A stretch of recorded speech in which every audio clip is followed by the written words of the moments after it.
tired of piping the same old techniques? Well, in this video, I'm going to take you beyond buttercream as we explore 3 advanced edible elements to take your cakes to the next level. If you're new to my channel and want to learn more about cake decorating while building your skills, be sure to subscribe and turn on notifications for decorating tips, tutorials, and product reviews every other Friday. So let's get right into it. Let's talk about modeling chocolate. Modeling chocolate is a lot like fondant. You can cover cakes with it and sculpt figurines. Modeling chocolate is also referred to as candy clay and is a paste made by combining chocolate and corn syrup or glucose syrup. Here is a pack of pre-made modeling chocolate by Hot Hands that I purchased online. Modeling chocolate is also available at craft stores in the US.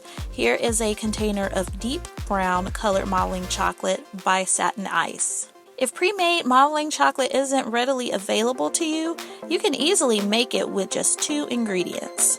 Here I have a 12-ounce bag of Wilton brand Candy Melts and a bottle of light corn syrup as well. These ingredients with quantities are listed in the description below. We start by pouring our candy melts into a microwave-safe bowl. I'm using Wilton Candy Melt for this tutorial, but you can use actual white or milk chocolate to make modeling chocolate.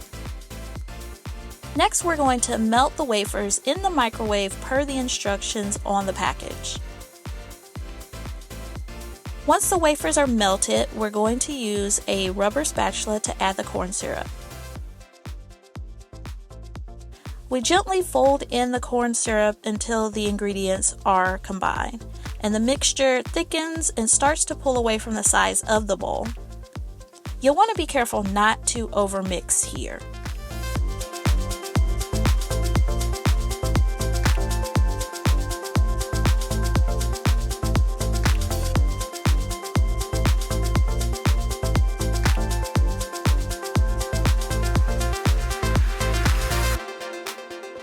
Next, we place our modeling chocolate onto a piece of plastic cling wrap and wrap the mixture tightly.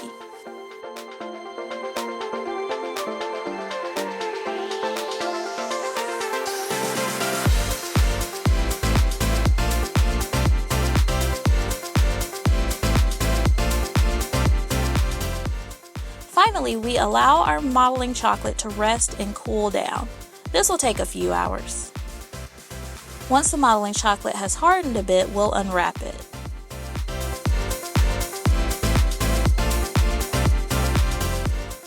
As you can see, it's quite brittle at this point.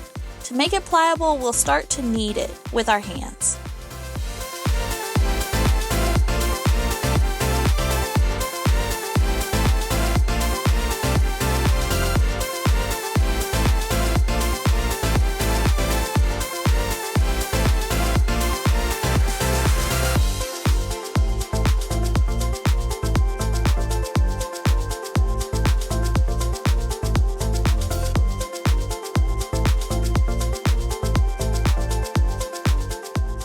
I'm going to cut this piece of modeling chocolate to explain our first advantage, and that is that modeling chocolate seams together very well and leaves a smooth, consistent finish where pieces have been joined. This is not as easily achieved with fondant.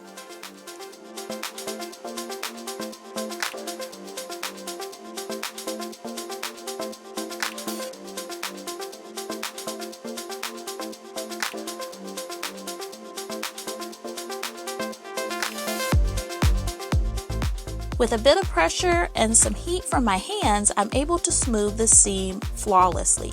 The second advantage to modeling chocolate is the ability for the compound to set with a little bit of refrigeration. Here I form a rough arch and I place it in the refrigerator for about 10 minutes while I form an arch out of fondant. I place both arches next to each other, and as you can see, the fondant arch caves under the pressure of my finger.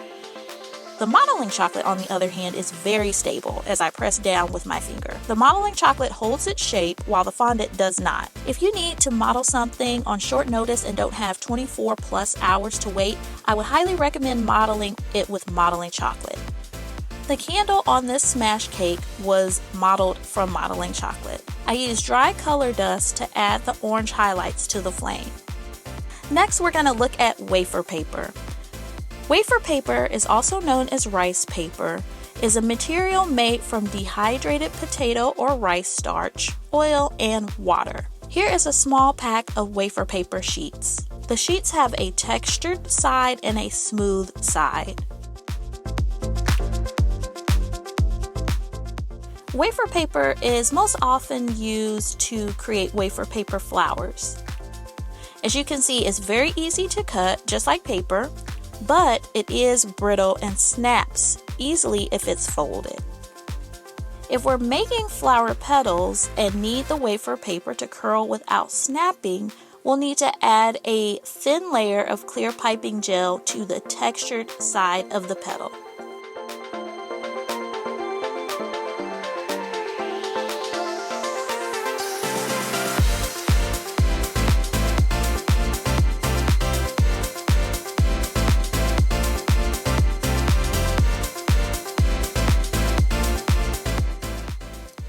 It's very important not to get too much water onto wafer paper, as it will eat away at the paper and form holes and cause the paper itself to become very sticky.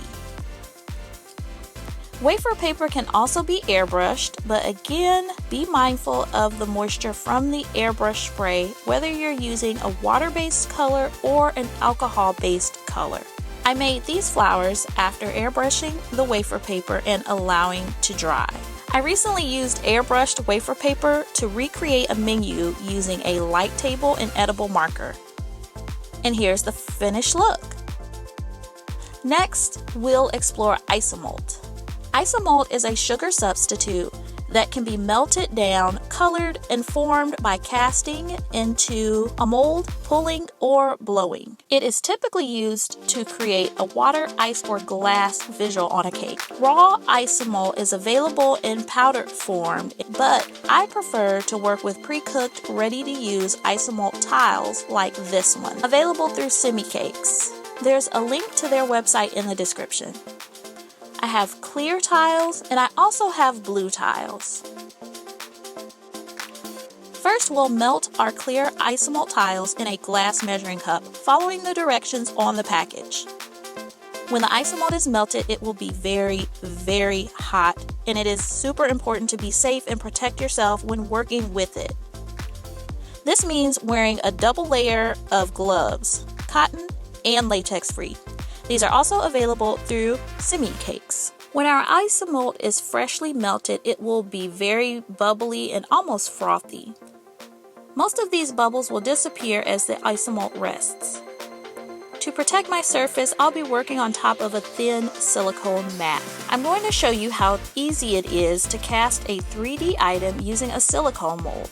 Here, I'm using a mold to create a small geode crystal formation. I slowly pour the Isomalt into the mold. Next, I'll gently tap the mold onto my surface to allow trapped air bubbles to rise to the top. After tapping, I set the mold aside to rest. Next, I'm going to work with my blue Isomalt. It's freshly melted, so you see the bubbles. Using a bamboo skewer, I'm able to release even more bubbles. I'm going to start the process of cooling the Isomalt down.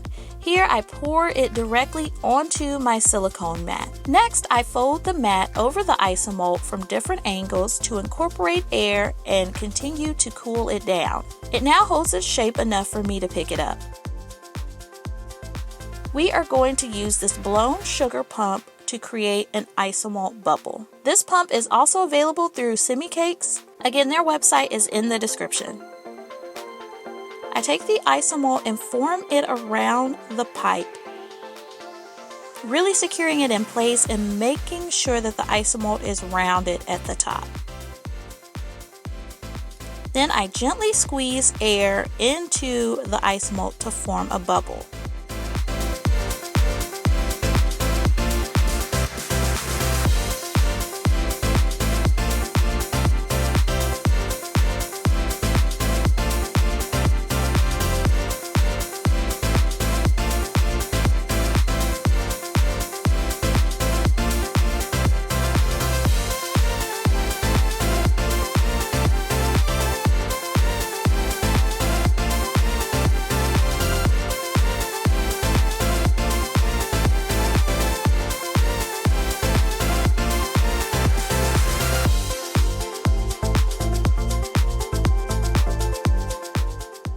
you imagine how neat this would look on a cake?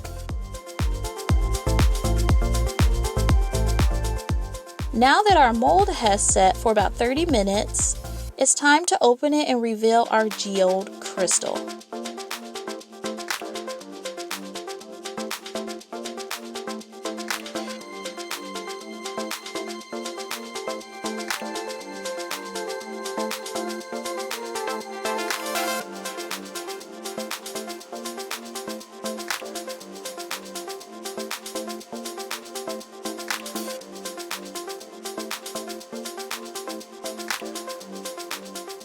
Isn't this amazing? I used Isomalt on a recent cake, forming it into an abstract sail of sorts. Here it is on top of my finished cake. The first time I used Isomalt on a cake was to create a window so that I can achieve this effect.